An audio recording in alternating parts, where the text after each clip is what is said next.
بسم اللہ الرحمن الرحیم۔ شروع اللہ کے نام سے جو رحمان و رحیم ہے۔ والفجر وليال عشر والشفع والوتر والليل إذا يسر هل في ذلك قسم لذي حجر۔ قسم ہے فجر کی اور 10 راتوں کی اور جفت اور طاق کی اور رات کی جبکہ وہ رخصت ہو رہی ہو، کیا اس میں کسی صاحب عقل کے لیے کوئی قسم ہے؟ ألم تر كيف فعل ربك بعاد إرم ذات العماد التي لم يخلق مثلها في البلاد۔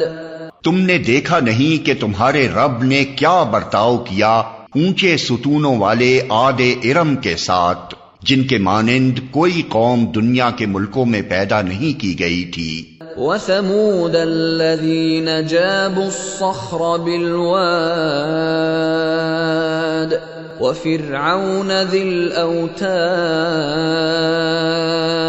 الذين طغوا في البلاد فأكثروا فيها الفساد۔ اور سمود کے ساتھ جنہوں نے وادی میں چٹانیں تراشی تھیں، اور میخوں والے فرعون کے ساتھ یہ وہ لوگ تھے جنہوں نے دنیا کے ملکوں میں بڑی سرکشی کی تھی اور ان میں بہت فساد پھیلایا تھا۔ فصب عليهم ربك سوط عذاب ان ربك لبالمرصاد۔ آخر کار تمہارے رب نے ان پر عذاب کا کوڑا برسا دیا، حقیقت یہ ہے کہ تمہارا رب گھات لگائے ہوئے ہے۔ فَأَمَّا الْإِنسَانُ إِذَا مَا ابْتَلَاهُ رَبُّهُ فَأَكْرَمَهُ وَنَعَّمَهُ فَيَقُولُ رَبِّي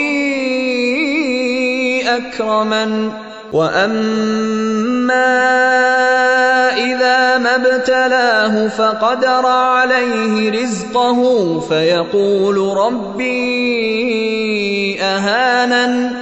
مگر انسان کا حال یہ ہے کہ اس کا رب جب اس کو آزمائش میں ڈالتا ہے اور اسے عزت اور نعمت دیتا ہے تو وہ کہتا ہے کہ میرے رب نے مجھے عزت دار بنا دیا، اور جب وہ اس کو آزمائش میں ڈالتا ہے اور اس کا رزق اس پر تنگ کر دیتا ہے تو وہ کہتا ہے میرے رب نے مجھے ذلیل کر دیا۔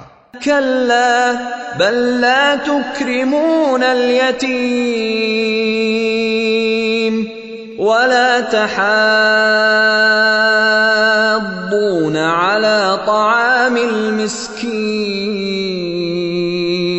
وتأكلون التراث أكلا لما وتحبون المال حبا جما۔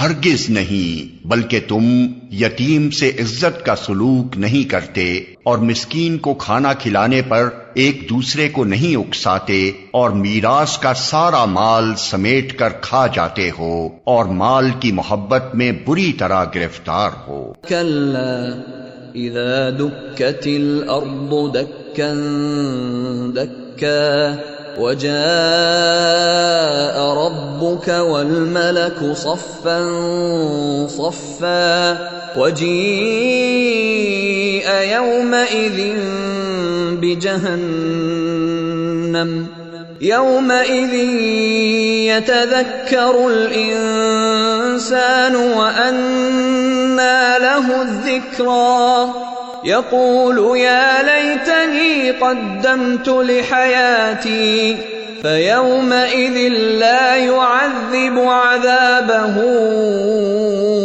أحد ولا يوثق وثاقه أحد۔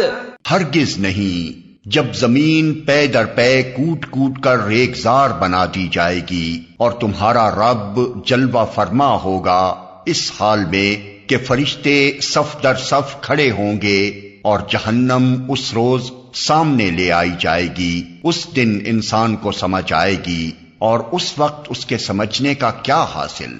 وہ کہے گا کہ کاش میں نے اپنی اس زندگی کے لیے کچھ پیشگی سامان کیا ہوتا۔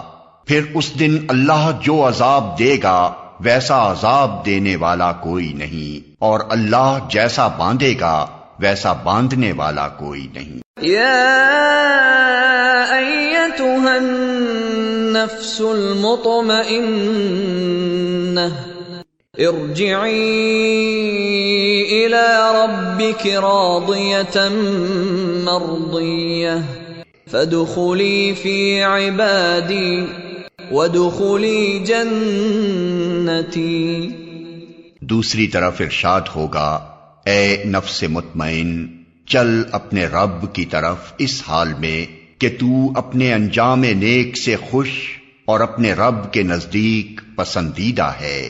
شامل ہو جا میرے نیک بندوں میں اور داخل ہو جا میری جنت میں۔